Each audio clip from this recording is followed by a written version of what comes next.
The question for today is, can Zargards beat Black Orcs in a real-world battle scenario? We've got a replay today from the Tournament Hub Discord from a real stand-up guy.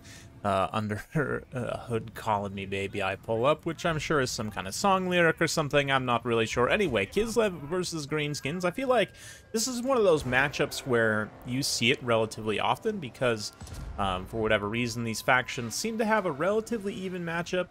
Right now, he's teeing off with Little Grom into Azag. He's got an Ice Witch leading the way. 3 Zargard with great weapons, including the Daw's Heart Blades. We've also got some Winged Lancers here, Armored Kassars in the front line, Frostbite Dervishes as well. Winged Lancers protecting the sides, some Horse Archers also. For the Greenskins, Azag leading the way, we've got Hammer of Gorks and Black Orcs, as mentioned. Goblins, Orc Biggins to the flanks. Broken Tusk Mob here, and regular Orc Boar Boys even. Squig Herds as well. And that's pretty much it. So, relatively straightforward basic Greenskins build. We also got some Squig Herds over here. Orc Boar Boys, no Flappas. I guess Flappas are kind of the flavor of the month right now for Greenskins. They apparently are dealing quite a bit of damage and are good in a multitude of scenarios. I'll have to test that out for myself and see. But no Flappas here today. Instead, just a little bit of an artillery kind of skirmish phase as a Little Grom tees off. But an interesting comparison here. I mean, obviously, the Zargards are a lot more anti-infantry focused, being sort of like Empire Greatswords, which historically have not traded that great with Black Orcs. Obviously, Black Orcs are way more HP per model.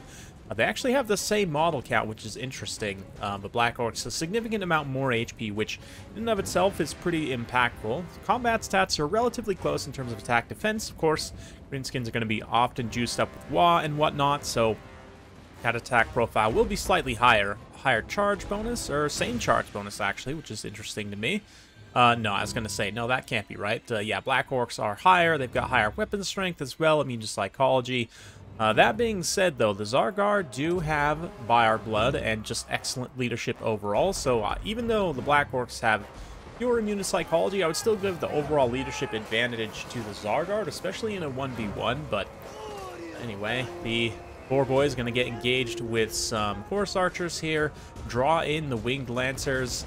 Ice Witch is going to come over. She's eating Spirit Leeches right now from Azag, which is definitely not great. She's going to be seen off the field in relatively short order. I say relatively short order. It'll be a few minutes, but it is more or less a timer. Azag also swoops down onto those Winged Lancers to support that engagement. We see some ice bombardment there. Looks like we're going to get a big cavalry engagement over here as well. So let's keep it close. The one Zargard has already been shelled pretty effectively by the Hammer of Gork there, but likewise those Black Orcs also are taking damage from Little Grom. Apologies, guys. I have some rare fall allergies that are, I say rare, it's actually common in my family. This time of year for all of us get a little bit of allergy, so I apologize about my voice. But anyway, Winged Lancer is also a little bit late on the supporting charge, but Zargard can now get in here. Obviously, they're not really meant to fight these large type units necessarily, being anti-infantry. 10 bonus versus infantry does equalize that weapon strength. Actually gives them better base melee attack than Black Orcs in a 1v1, which we'll get to later. But for the time being, they're going to be supporting engagements, which, again, they're not really necessarily meant for. But Boar Boy Biggins don't have that good of melee defense to begin with, so that armor-piercing damage will help. Certainly, even the Broken Tusk Mob, Regiment Renown, best case scenario, 35 base melee defense, you know, from the rank 9. So it's pretty interesting. The Daw's Heartblades are getting hit by the Blinded debuff from the Hammer of Gork, which is great as WA gets kicked off, but these Night Goblins could have potentially charged in here. Is that the Regiment Renown? Looks like, yeah, the Regiment Renown, 8 peak loons there. Almost fooled me. Could have charged in there and got some pretty good damage, perhaps. But as it is right now, that timing push kind of wears off a little bit. The Blinded debuff will persist, but Azag swoops in to snipe the Ice Witch here. The summoned Snow Leopard is called up to try and assist. Thankfully, Buy Our Blood will keep her from getting routed while she does use that, but as soon as that wears off, I mean, she's got 150 HP left. She's definitely going to be routing, so the Kislev player here just dumping all of their magic as quickly as they can, more or less, before she routs there. Black Orcs versus Zargard, though. Got some Biggins mixed in here as well, but this is the matchup we've been waiting for A real-world situation like this, we've got the cavalry holding off in the background. Azag swooping over to get involved here, so it's not going to be a clean 1v1, but that's the thing about real-world battle tests, is it's never a clean 1v1. Maybe I shouldn't say never. Very rarely you do get some clean 1v1s between units, but anyway, looks like the Dawes Heartblades here, not getting hit by that blinded debuff anymore, able to get into some squig herds, and kind of get this weird oblique engagement against these biggins, where the biggins aren't making that great of contact. Dawes Heartblades also have a little bit of uphill position here, which is going to give them, I believe, a weapon strength bonus. Is it just weapon strength or charge? I can never forget, but anyway. They do get a bonus from fighting uphill, certainly. Little Grom also continuing to pressure Azag as he has seen off the Ice Witch. The Kislev Light Cavalry still hanging around as well. The Kislev leadership just makes them very tough to get rid of. Really have to dedicate resources to chase routing units, and the Greenskins player here didn't really have any light cavalry of their own, like some skirmish cavalry, or even the cheap wolf riders at 300 points are great for chasing those routing units. But here the Blood again comes in clutch, where the Zargard normally would have routed. Like if this was an Empire Greatsword, they would have routed some time ago, but because their Kislev bond, their leadership, they will continue fighting here and contribute some extra damage. Not quite free damage. I mean, they do kind of pay for Blood to a degree, but still. Also just carving up these biggins here. I mean, biggins, if we think about their defensive profile, only 28 defense, 45 attack, goes up to 55 with the bonus versus infantry, so definitely not looking great for these biggins here. But looks like Little Grom is just about out of ammunition, and can contribute some in melee a little bit. I mean, it's definitely not a potent melee combatant. It's kind of like a single slow war sled without the benefit of the kind of the charge speed. But can get some work done, perhaps. Looks like it's got its vigor refreshed.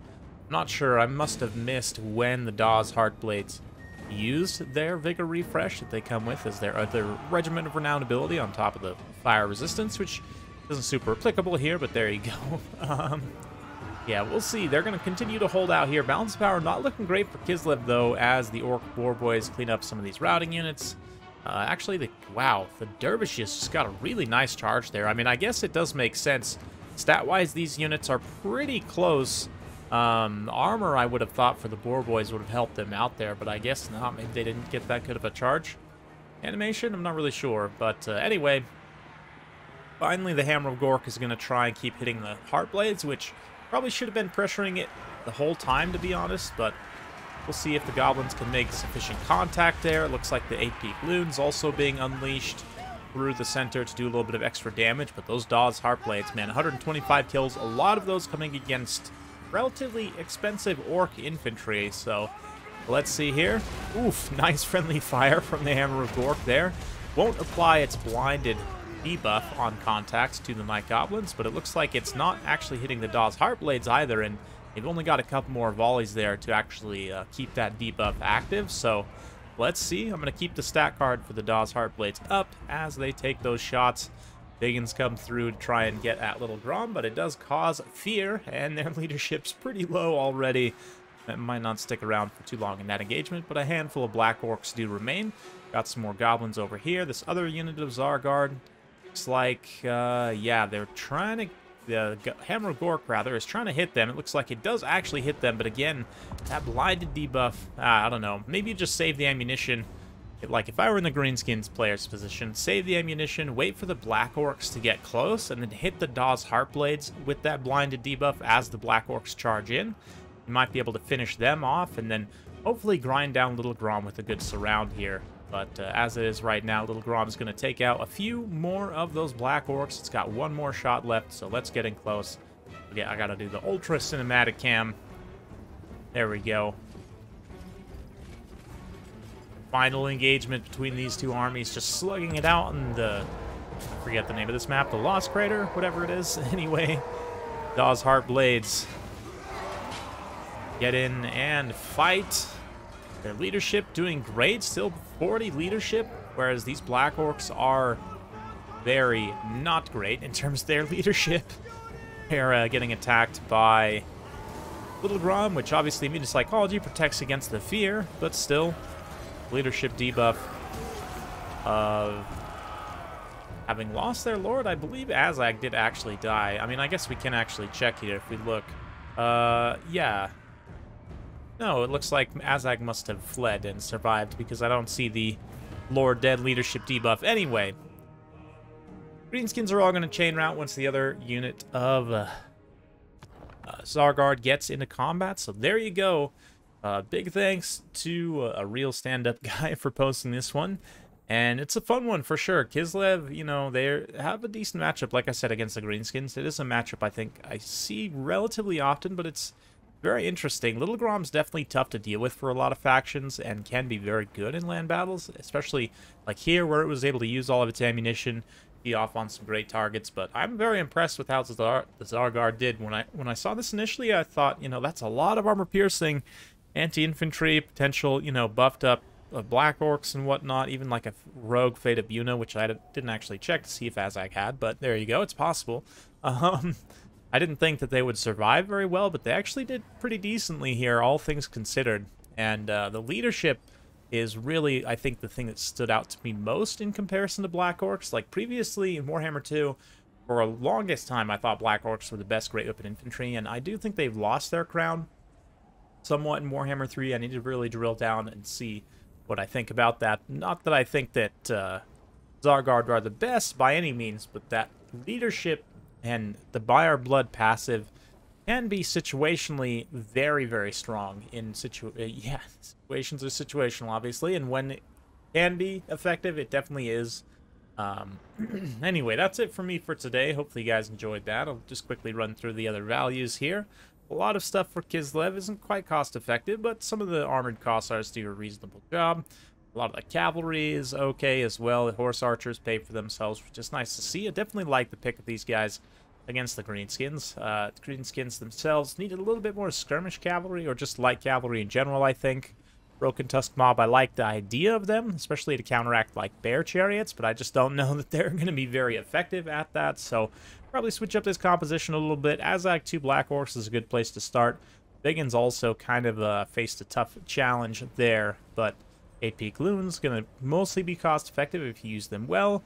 The Squig Herds, arguably too much, but they're also not that much of an investment, so I kind of don't hate it at the same time.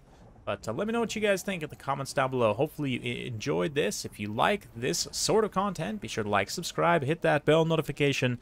Every time I upload a new video, you'll be notified. Thanks again. See you next time.